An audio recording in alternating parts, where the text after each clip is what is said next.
I am super excited about this next panel. They're coming back to us from last year. They were a fabulous hit and we got rave reviews. And so I invited them to come back and join us.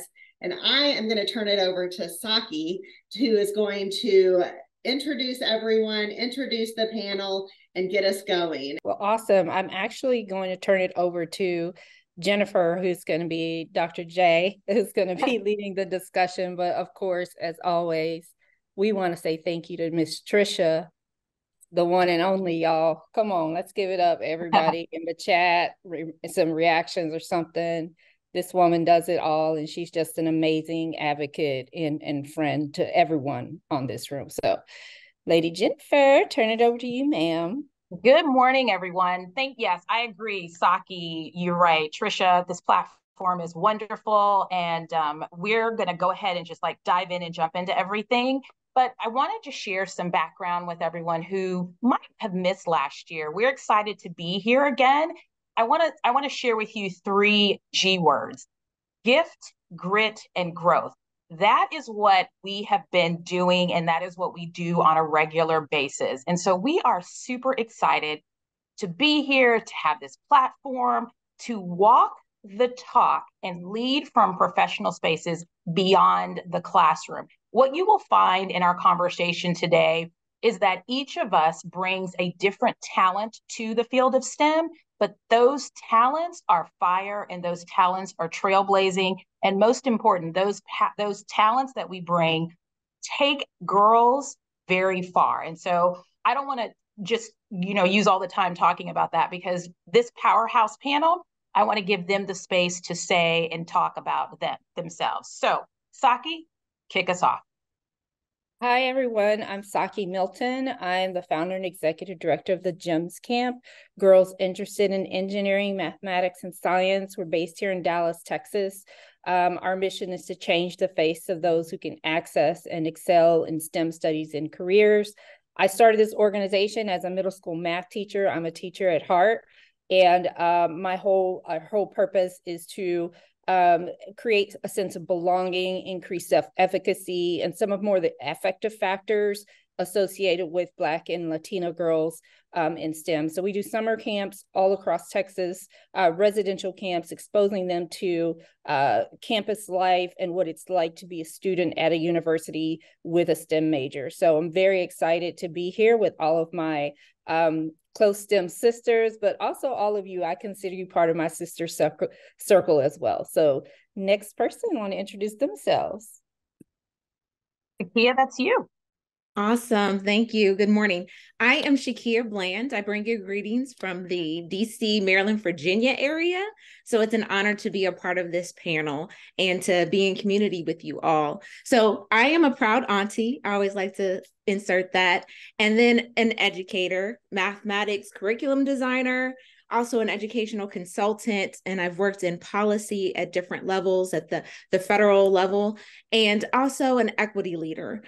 So I am in community with you all here as the Director of Education for LRM Foundation, and we focus on mental health, we focus on STEAM education, inserting arts and theater, music into that space. So I'm just happy to be here. And I'll pass it on to the next person. Go ahead, Shane, that's you. Good morning, all, and yet again to echo the same thoughts of thank you and welcoming us back into this space and honoring what we hope to share with your amazing nuggets. I get a chance and the honor to lead Girl Start, that is entering her 26th year of existence, that was founded in Austin and now has expanded to other cities in Texas, California, and Massachusetts, where we focus on getting that early inspiration and fire burning within girls to know that they belong in science, technology, engineering, and math. So we do that through after-school clubs, summer experiences, but year-round experiences that allow us to show the girls that the community really wraps around what they can do. We are excited about them loving math and science, but also making sure that they know that there's women already doing that. So putting mentors and near peers that are in high school and college near and close to them every day, every week, every experience. Lets them know that we're rooting them on, we're making space, and we're going to recruit them into these amazingly careers that are already existing. I too get a chance to say I was a former teacher. I was a middle school science teacher. That is my passion. That is my psychosis. But it allows me to do anything and everything, because if you can survive 5 years on the north side of Fort Worth ISD, you can do anything. Dr. Tony, I will kick it to you.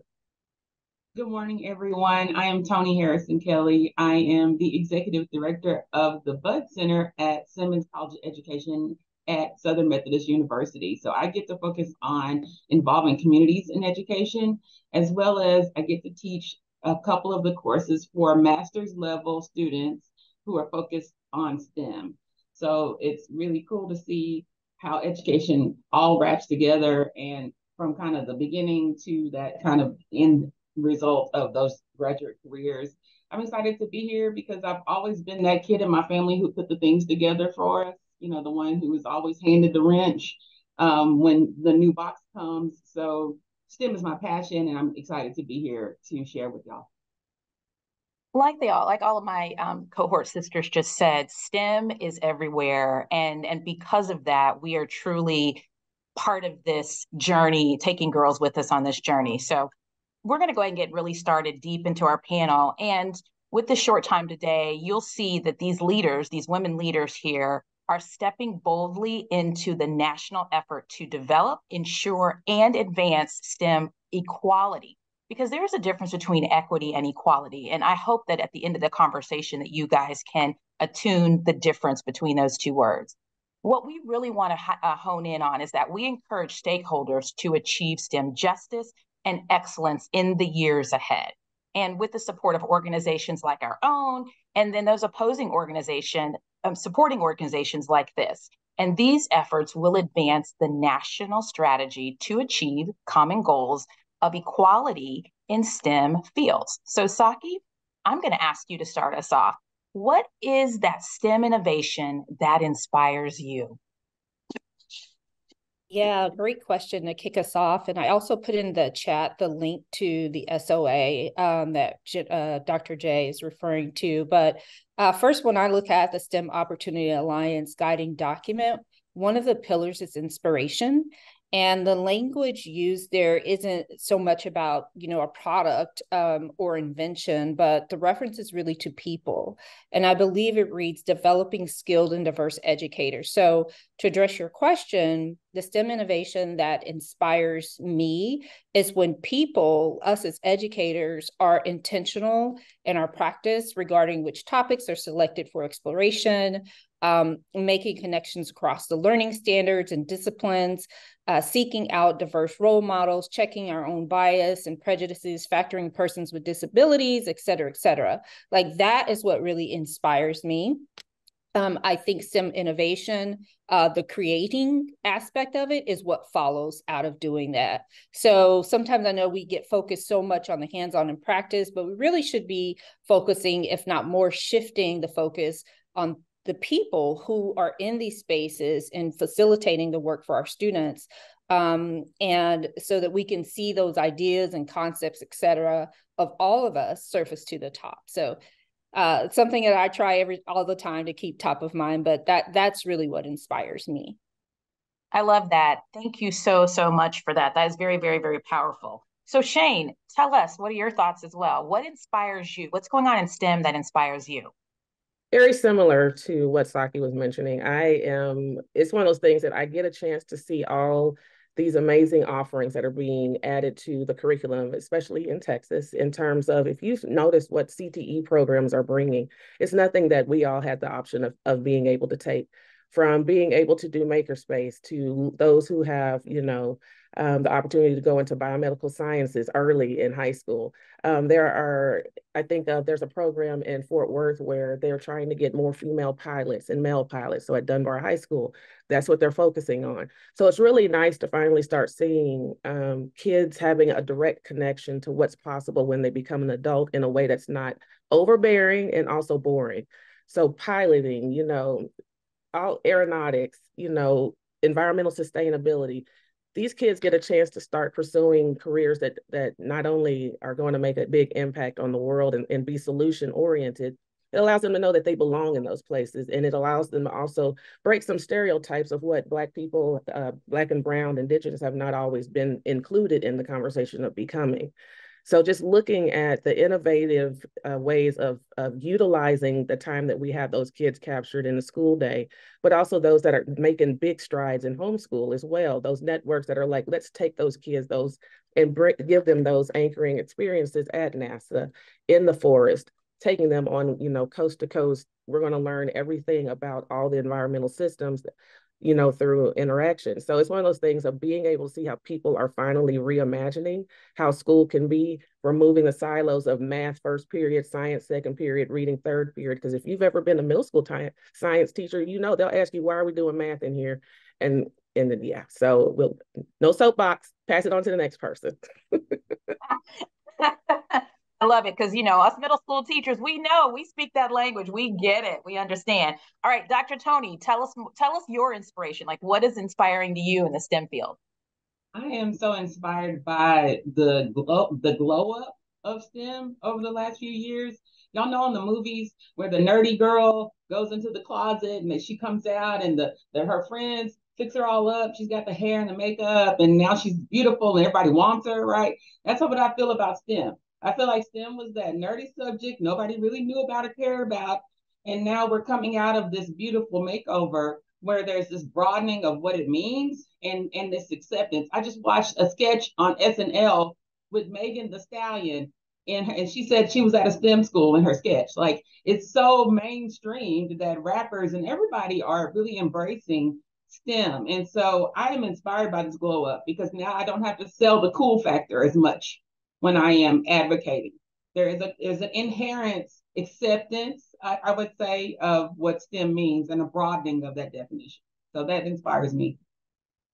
I mean, I love it that you talked about, the movie connection. We can, just because you brought this up, made me think about both Wakandas, Black Panther, the first one and the second one. I mean, Shuri is a scientist, and all of us who saw that movie, we saw ourselves and all the little girls we took. We were like, oh my gosh, she's like talking and walking science, innovation, biotechnology in a way that was just normalized. And, if it was, Africa Uninterrupted, or if it's Africa Futurism, she was just Black girl science magic. And that was just amazing. But it also represented that science was possible for girls who might have not looked like her. So thank you for bringing up that movie. That was a little bit off track, ladies, we know, but I wanted to make sure I acknowledge that. So all of you heard, what my friends just mentioned, and they brought out some really great thoughts. So I hope that you guys are all taking notes. And like Saki mentioned, we want you to ask us really, really some really good questions. So Tony, I'm going to take it back to you, and I want you to talk about what the role of innovation plays in STEM. So we talked about inspiration, but what does this innovation, what is that role? I think before we can even get to STEM innovations and that creativity that's required to be innovative, we have to have the educational foundation in place for students to really thrive at STEM. And so I am excited about these educational innovations, these high quality instructional materials that folks are getting. Like, it's not going perfectly. I hear it from my teachers every day that it's not going perfectly. But the thought that school districts and the state at large is saying everyone should learn at this level of rigor, and we are going to provide you with materials we think will get you there. I think that that's an innovation that I am impressed by. Of course, there needs to be some tweaking, but I think this soft bigotry of low expectations, this dumbing down of curricula and et cetera that happens with Black and Brown students, I think we can begin to address that and eliminate that with this kind of blanket resource that folks are being provided. So that's the innovation that's really inspiring me right now in education. And I'm looking forward to seeing how that plays out as these rollouts start to happen. I love that. What happens next? It's always this future forward, moving everything forward. Thank you. Thank you, Dr. Harrison Kelly. Saki, now I'm bringing it back to you. So what we do know is that doubly marginalized people of our society, largely women of color, are often excluded. That is not a misnomer. So can you please share with us how we can expand this understanding and adoption of community-led research, hashtag graduate school student, and develop a STEM culture that it has a broader knowledge to the and experience base? And so I know this is personal for you, but can you talk about a little bit about that? Yeah, absolutely. I'm in my third year in a doctoral program, the PhD program here at Southern Methodist University. Shout out to Tony. And I'm looking at teaching and learning in STEM education in informal learning spaces. So that's a space where most of us are on this at this conference. We play, museums, our libraries, our STEM centers, all these different organizations. These are informal spaces of learning where people choose to be, And so for me, to that point earlier with innovation that's driven by people, looking specifically at research now that I'm in academia and an emerging scholar, we know that people from historically marginalized groups or work at minority serving institutions, they're significantly underfunded, less published, underrepresented in the peer review process. Like I'm seeing this now on the other side. As such, STEM education issues and the approaches advocated by members from those groups are often, deprioritized by the academy. And so when turn that happens, that gravely impacts what is presented in the curriculum, what professional development gets pushed out, how it dictates the standards, the funding direction, all of these things trickle down. So, in my third year as a doc student, but my 14th year as being a nonprofit leader in the STEM space, I do see it on both ends. It's hard to get a seat at the table, to be able to share and highlight your story, your work, but also your constituents. It's even harder to get funding to support that, especially when you are a person of a historically marginalized group. So I think what I'm just trying to do is align both what I'm learning and what I'm studying in my program with the work that I'm doing now in the South Dallas community, and hope I can build that out further. I think that culturally sustaining pedagogies and community-led research is proving to be quite powerful and transformative. It's also very humbling. But getting institutions and grant makers to see the value in this type of work, especially within our highly politicized DEI climate, it's a challenge. And so I think we need to highlight that more. I'll end with my attendance. Sorry, the lawn guy is here. I'll end with my recent attendance to the Circles conference in DC last month, the Center for Integrative Research in Computing and Learning Sciences. So this was a community-based hub of researchers that NSF brought in. I got to come in off of a grant that I'm on with my advisor, and they're exploring and investigating the technologies that will be available to learners in 5 to 10 years. But the majority of that conversation really wasn't so much about the technology, y'all, even though that was spoken of. It was around the bias in AI, community-based design, all of these things, bringing people to the table. So instead of doing research on, we're doing research with. So in my opinion, that's how we're going to drive STEM innovation, is being very intentional and inclusive for everyone. Intentional and inclusivity. I mean, that is a thing that we're driving home. And so, all of you who are on this call right now actually probably sit in spaces where you could have diverse voices. And I hope that at the end of our conversation, that there is some intentionality to invite diverse voices to really drive home the conversations of, like, we want to make a change, we want to do some work, because you have a powerhouse of group of leaders right here to help forward that. So Shane, I'm going to come back to you and ask you to talk to us about partnerships. As we mention this idea of collaboration, you cannot have collaboration solo. You have to have a partnership. And so one of the things we know is that partnerships are key elements to infrastructure in this collaboration space. And so can you talk to us about how implementation and public accountability are all aligned in necessary in partnerships? And I talk about partnerships. Hello, I could talk about that for a couple of hours and hold a summit. It's one of those things that, in my sister and I role, Trisha, we both love getting called to a collaborative to rethink how do we address girls in STEM, double downing on how do we then get Black and brown kids to figure out that they like science and math. I guarantee you there's at least 5 people I can point to on the screen who figured that out. There's more. Miss Branch, who's already doing that in Houston. There's so many people who already know how to get kids attracted to science, adding on the intersectionality of girls, increasing the intersectionality of those that show up in a way that has been historically marginalizing them. Because guess what? Some of them have already made it. Some of them are in these industries. Some of them are in these places that we need to start bringing them back. Some of these people are girl dads who are ready to make sure that they are making the way and trailblazing for their daughters, their nieces, their neighborhood kids to become the next, owner and operator of, a semiconductor plant. I remember thinking about, I was touring Samsung, and they were like, only one place in the world creates the machines that create the chips for the semiconductor.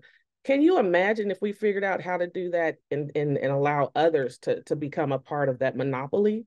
So it's one of those things that it really does take the marriage of those who have access to the kids, those who already have access and can open the door in industry, those who are in those, places of higher learning, but also reminding kids that with dignity, you can do every level of STEM.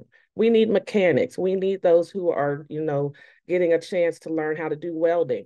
I remember learning how much a welder makes coming out of high school. And I was like, what the hell was I doing worried about becoming a doctor? I could have been making big money, owning big property already. So it's one of those things of allowing kids to understand that what used to be called, technical skills and those certifications, those are great careers. Those are the ones that we all need at every level. And so when I got a chance to really start working in this space of bringing together the right people, starting when I was working at the Girl Scouts of Northeast Texas and watching Jennifer Barkowski masterfully show how you put together people to create and generate something from, a camp that's been reimagined, to even looking at how Girl Start was founded, of seeing a problem, putting a solution together, and then putting it into action. And that is what we need for this infrastructure of collaboration, implementation, and public accountability. We got to start. I'm so tired of talking about it and getting thought pieces and being invited to DC and all of these things. Please continue to invite me. Don't stop. But it also means but I'm ready for phase one. Like we've got to start it. We've been talking about it. We've been hemming and hawing. People act like STEM just started. We've had people doing these things for years. We finally are bringing the hidden figures forward, but there's been teachers. I am still inspired by Mr. Wizard. Yes, that dates me. We had people inspiring us to take on and be curious and find what was there. But what it is we got to make sure that we're inviting the right people. So that does look at your industry. If you are in the middle of Iowa, do not worry about, NASA's not coming to you, but who is John Deere? And what does John Deere need? A workforce. Have you then connected them to high school and had a pipeline all the way from kinder to there? But also, do you get a chance to have those kids, come to your factory for them to understand all the elements? When Girls Start, I'm about to plug us, got a chance to be on an F1 car and go behind the scenes in Austin. Those girls were so amazed by every single woman that got a chance to impact getting that car and the adorable Lando in on that track. It takes so many different women to get there, so many different pathways of STEM. So it really is that kind of our public accountability is we've got to stop talking about it and meeting about it and actually put it into action, start practicing continuous improvement and keep the conversation going. And also having that investment of it really does start from the moment a kid is saying, what is this? Why is this? How can I learn more? And we keep that momentum going all the way until they walk in that door, become hired, and then you retain them and keep them feeling that they belong in the organization and the industry that you've recruited them to. How many mics can we drop? That's great. And I love what you said. It's like STEM didn't just start on Tuesday. I'm only 21. So I think about how, 20 years ago, STEM was this nebulous kind of phrase. Like people, what is that?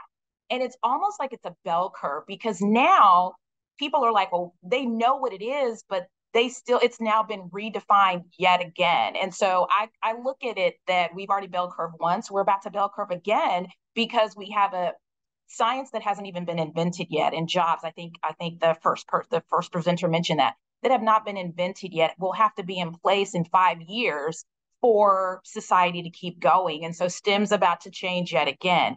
And what I love is that now that everybody knows what it is, we can all move together to truly be responsible for that change. And so I want to continue the conversation and now move over to Dr. Bland, because as you mentioned, DC, Shane, we're gonna take it to our nation's capital. And Dr. Bland, you have spent time working across different federal agencies in our nation's capital. Y'all, I'm going to let her talk about what she does, but can you speak to us about the role of policy, the role policy plays in the future and promise of science and STEM for all? Absolutely. Thank you for the question. I will say, in the classroom as a practicing educator, I had no idea how important policy is. And so being able to take an opportunity to explore and be a part of a fellowship that exposed me to different federal agencies was so impactful. And it's just a reminder that I need to say critically that educators cannot do this work alone, and that we need to know who our legislators are, build those relationships with them, work with our nonprofit organizations. We have some phenomenal founders on this panel right here that need to be connected. And speaking to what Shane mentioned about partnerships, so important in order for us to experience sustainable, systemic change. If we want to attain and sustain access to all of these phenomenal STEM opportunities that are in existence now and are yet to be created, we need to work with collective partnerships. So I'm excited to be on this call and thinking about the sponsors for this event, creating this space for us to network, because that speaks to policy and partnerships. And I'm just going to do a little plug. Earlier this year, I co-authored a paper with some other Black women in STEM that are phenomenal. And we talked about disrupting the status quo. And in order to do that, we talked about different ships. We talked about partnerships, apprenticeships, paid apprenticeships, okay? That's a whole word. Just even thinking about our student teaching or that part, if we got paid, okay? And then thinking about mentorship, scholarship, and sponsorships. So I just wanted to talk a little bit about some of the Texas policies that I was looking at in this conversation, and then also thinking about how we can explore remote and in-person opportunities for students so they can be exposed to different STEM professionals. So there is a STEM melanated podcast that I just want to hype up and elevate in terms of it exposes students and adults to the expertise of Black and Brown professionals in STEM education and career pathways.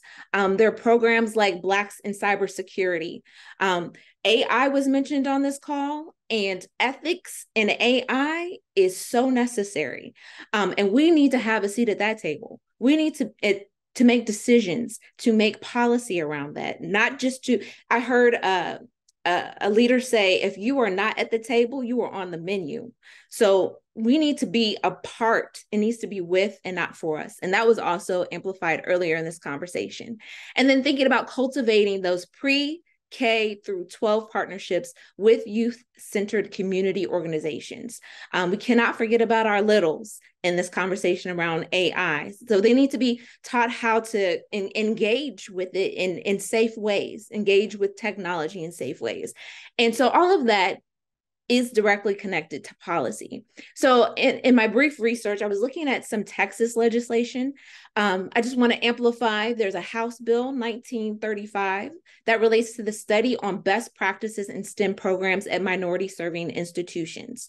So there's a report and research being conducted about what opportunities are existing right now in the state of Texas. So watch out for that. Keep an eye on that and be a part of that conversation. Also, Texas partnerships. There's an SB 1882 bill that talks about providing incentives for districts that partner with higher ed institutions and nonprofits. Again, shouting out the nonprofit and STEM organizations on this panel. So thinking about how you can reach out and connect to schools to do this work. You do not have to do it alone. And then also leveraging paid apprenticeships. There's a Texas House Bill 4451 that talks about they're conducting a report on Texas Workforce Commission in regards to apprenticeship opportunities. And in my research, I was looking at national level between 2010 and 2020.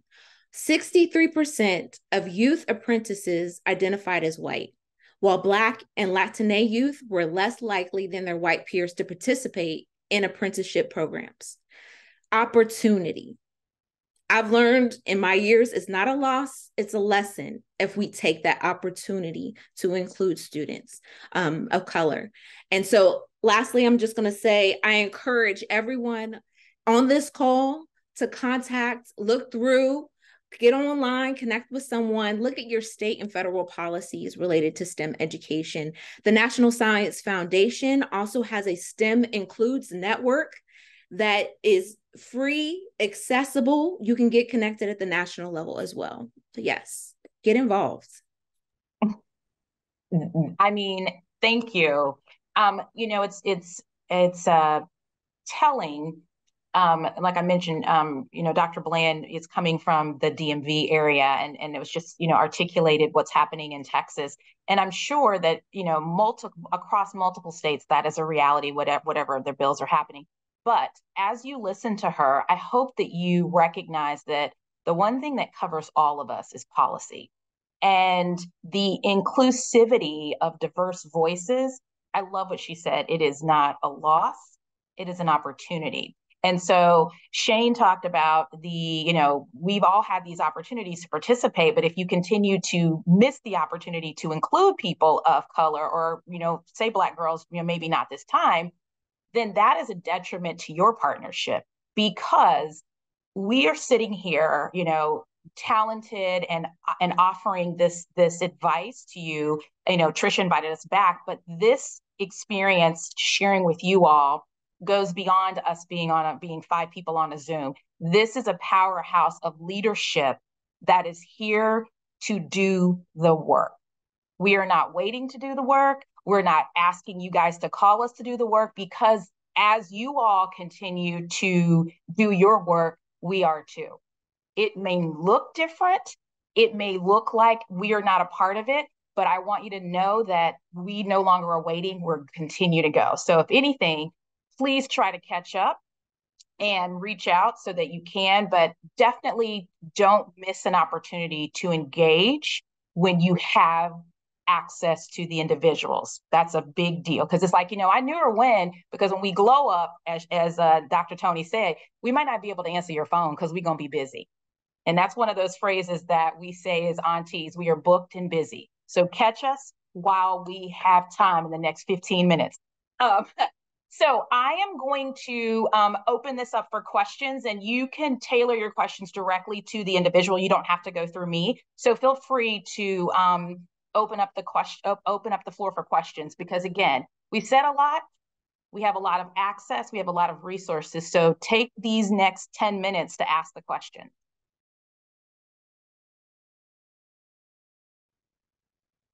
Hi, I'm Carol Waters. I just want to say thank you. I get emotional, so just go with it. Last year when I attended the conference, I saw you ladies, and it just inspires me. And it lights the fire back within when people put you down. So being a white female, trying to support women of color, Indigenous people low socioeconomic, they look at me and they're like, but you're white. And I'm like, there's nothing wrong with everyone supporting everyone. So, seeing you last year has really inspired me to continue to do what I can to help support everyone, especially you ladies. So thank you. Well, Dr. Waters, we're going to come to you. I haven't hit submit yet, but we will come and speak at your wonderful STEM thing in Houston, those of us who can travel. So I will be putting us in front of you because you yet again have extended. Kara Branch, I believe I said it right. I got a chance to meet with her in Houston, and she's asking what's next. And it's us finally getting access to people for us to be able to say and communicate. I need a STEM. I believe one of our famous, wonderful awardees was like, if just start a camp. Well, guess what? There's so many of us on this call. So when you get that participant list, look at that and see which one best fits the needs of your school and bring them. Yet again, what I am hoping that we can do with the next step is to stop saying, I don't know who's doing what with girls. I guarantee you someone's already doing it. One of these days, one of my missions is for us to stop starting new STEM nonprofits everywhere, and all of us to be like, okay, here's elementary in all of the states, here's middle, here's high, because it's one of those things that I can point to Design, Connect, Create. I can point to STEM and dance in New York City. I can, it's all of these things that I'm seeing all these amazing women doing, trying to show the on-ramps to the, highway of STEM, and people keep creating new ones. And I'm like, I guarantee you the National Girls Collaborative can tell you who's already doing that right now. Tech Bridge Girls, all of that. So what I think the next step is for us to start pointing at each other like the famous Spider-Man and be like, this is who can do it. Because I'm so, irritated by, well, there's no Black girls that like engineering. I'd be damned. Yes, it is. There's no brown girls that enjoy, agriculture and want to go into 4-H. Are you sure? Have you looked at the migrant community? So it's one of those things of helping people understand, like, there are so many people willing and ready to step in the gap, fill the gap, blow the gap all the way up, and really reimagine how we're doing STEM education in the STEM industry and staffing up. So the next step is all of us just finally saying, stop being clueless. There is an organization ready to help the school day time, because we already know school day, those kids are getting mere minutes of science, especially in elementary, seconds, if you actually put it that way. That we're ready to stand in service with the teachers. We've been teachers. We know what it feels like to have 50 different accommodations and one inclusion teacher running around to 5 different classrooms. So it's going to take nonprofit community, a complete wraparound of the environmental system or the ecosystem to get our kids ready. We are being outpaced by countries, but we got to start doing that. And that's by all of us hurry up and putting our billboards up of saying, I can fill the gap. This is what it looks like. This is my price point, helping school districts pay for it, helping industry realize they got to invest, because everybody can't always pay the same taxes.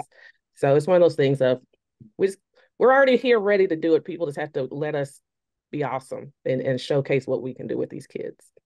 Well, and I think that's really important, Shane, because people aren't always supportive of other people. It's so weird. Working in higher ed, you would think, oh yeah, they're supportive. No, everyone hides everything and they don't want to share anything because they want it all for themselves. And I'm like, weren't you a teacher? Like, we share everything, and they're like, Carol, stop sharing your thoughts. Stop sharing your ideas. People are going to steal them. But like, that's the educator in me. Like, we need to share and support each other. Otherwise, we're going to be in this downward spiral still, and people won't know who's doing what. So I love the idea of, hey, this is what is out there already. Let's support each other. So thank you, ladies, once again. Thank you. Carol, I want to also give you a virtual hug and name that I could not be here if a white woman did not support me. I can name several in my journey from preschool to doctorate and in my career who I was championed by somebody who did not look like me. And so please take your seat at the table and embrace what you have to offer to lots of girls across the STEM spectrum, because I think that kind of marginalization, we don't have room for that. We don't at all. And I'm glad that you're willing to stand in the gap. And I just want to name that there's an important role for allies in this fight. And we can't do it all on our own, definitely. So virtual hugs, Carol. Keep doing the work. Thank you for what you do. And I just want to echo, build on top of that. Trisha is the perfect example. Trisha reached out to Shane and I, or maybe Shane, y'all were somewhere, and she said, hey, can we do this again? And like, that's what we mean, just invite us. We're going to show up. But that's that place of privilege, even though I know white women and other women have your own experiences as well, just because of the gender factor. But just that invitation is like, that means everything. And that's that co-conspiracy that Tony is talking about. But when we partner, let me just say this, please don't have us push our agenda or our mission to the back burner to advance, yours. And that's happened to me multiple times. And I'm like, wait a minute, I thought we were trying to do this, and it becomes something else. So anyways, just wanted to put that out there. I love that you said that, because again, I'm learning, especially within the higher ed world, and it's in K-12 too. Mostly within admin and principals they're all moving up. But in K-12, they bring other people in to make themselves look better. And it's just the politics, I guess, but pushing your own agenda is what's important, not ours. So kudos. My name is Ashley Jacob. I just want to say that I really appreciate this panel. You all have really touched me, because I have been doing this STEM work since 2013. And I have a STEM nonprofit. I'm in the Dallas-Fort Worth area, but I'm east of Dallas now. The growth in Dallas is moving east, and it's very rapid. And when I came out this way, I'm in the rural area, our minority and migrant population has grown to the point where we don't know what to do. So they look to my nonprofit. I'm a STEM director and CTE director for our district here. And the amount of parents that are out here that are looking for what the city has offered to come to the rural area is enormous. They come out here and say, well, we want what the city offered to bring it to the rural area. And I would love to partner with you all. I know that some of you are in the Dallas area and some in the Houston area and things like that, but the need is so much. Like you said, Dr. Harrison, Kelly, like the glow up, I'm glad everybody got on this glow up. But now it's like everyone is ready for the ball to keep on going. And it is amazing that I'm in a predominantly white area, but they are looking, and the low economic area here is high, very high. And students are looking for a way to get into STEM, get into CT, get into the workforce, but they don't know how to, because they're looking for, hey, I want to be an engineer, but I don't know what that looks like. But you go to the city, they know what that looks like. But I appreciate this panel. I appreciate Trisha, you giving them an opportunity for this, because for people that are in my area, we're suffering because of the resources and trying to get you all to come this way. Because of everyone coming to Texas, a lot of people coming from California, coming to our area, coming up from north, they coming to our area. We're trying to provide resources, but it's like, man, we're juggling several things at one time: the growth, the housing market, people trying to get, food disparities, all this. We're juggling a lot, but our kids are really suffering as well, and they're looking for, the camps. When we put on camps during the summertime, I'm the one that puts on camps. So I'm putting on camps and reaching out to other small towns. We're all trying to pull together to figure out how to make this work, because we are grassroots. We were grassroots in the city, 10 years ago. Now the city has grown and has developed. Now we're trying to bring it here, and partner with you all. Getting onto this panel here has really made an eye opener for me, but also it gives me chills of what you're doing, and I thank you. I think that you have left us with a call to action, and that is, continue to serve and lead. We will follow with that, because one thing about being a woman of color in STEM, being a Black woman in STEM, when you have role models, it is affirming. It is a reminder that your voice matters. And it is a reminder that you matter. And so as we close out this, this conversation, it is just always important to reaffirm for people who sit at the table who are different than you, that their voices matter. And if you haven't done it today, make sure that you end your day, the first day of December, the last one of the month of this year, that you affirm someone who comes to the table that's different than you, that their voice matters, that their talents are necessary, and that they bring value. If you can't find yourself to do that, then work towards it so that you can get ready to start that for 2024, because we are already there. Thank you so much, Trisha, for this opportunity. I think that we're ready for round 3. You haven't even invited us back yet. So, Saki, just let us know when, honey. Perfect. Okay, here's what everyone needs to do, because that was amazing. Come off mute, give them your claps, give them your yells. Yay! You're going to hear from everybody off of mute. Here's everyone clapping. Fantastic. Fantastic. I appreciate you all. Super inspiring, as usual.